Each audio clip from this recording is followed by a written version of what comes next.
ఇక రాజేంద్ర నగర్ అగ్రికల్చర్ యూనివర్సిటీలోని administrative building వద్ద ఉస్మానియా యూనివర్సిటీ విద్యార్థులు ధర్నా నిర్వహించారు. వారికి శంషాబాద్ ఏబీవీపీ విద్యార్థి సంఘం మద్దతు తెలిపింది. తెలంగాణ హైకోర్టు కోసం యూనివర్సిటీకి సంబంధించిన 100 ఎకరాల భూమి ఇవ్వడం సిగ్గుచేటని విద్యార్థి సంఘాలు మండిపడ్డాయి.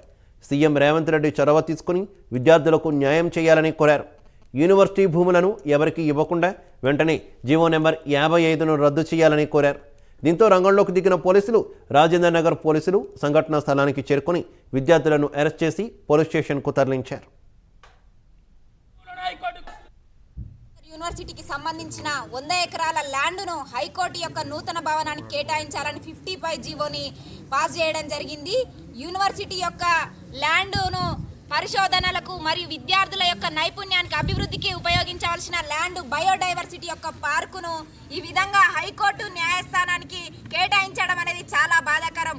దాదాపు ఒక 30-35 సంవత్సరాల నుంచి అనేక మొక్కలు కావచ్చు, జంతువులు, పక్షులు, అక్కడ ఎన్నో పరిశోధనలకు విలువైనటువంటి ప్లాంట్స్ ఎన్నో ఉన్నాయి.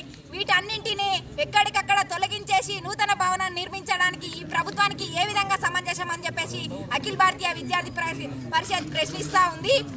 రాజకీయ నాయకులు భవిష్యత్ తరాలని మాట్లాడుతూ ఉంటారు కదా. భవిష్యత్ తరాలకు ఉపయోగపడే ఎన్నో నూతన వరి మరియు అనేక పంటల వంగడాలను సృష్టించి రైతన్నలకు చేయూతగా నిలిచే అగ్రికల్చర్ యూనివర్సిటీ యొక్క ల్యాండ్ను ఈ విధంగా అక్రమంగా నిర్మాణానికి కేటాయించడం అనేది సరైనది కాదు. వెంటనే ఈ యొక్క రాష్ట్ర ప్రభుత్వం కావచ్చు, హైకోర్టు న్యాయమూర్తి దీనిపైన ఆలోచన చేసి వెంటనే ఇది జీవోని వెనకకి తీసుకోవాలి. లేదంటే పెద్ద ఎత్తున అఖిల భారతీయ విద్యార్థి పరిషత్ రాష్ట్ర వ్యాప్తంగా ఉద్యమానికి శ్రీకారం చుడుతుంది. కేసీఆర్కి ఏ గత అయితే పట్టిందో రేవంత్ రెడ్డికి కూడా అదే పడుతుందని చెప్పేసి హెచ్చరిస్తా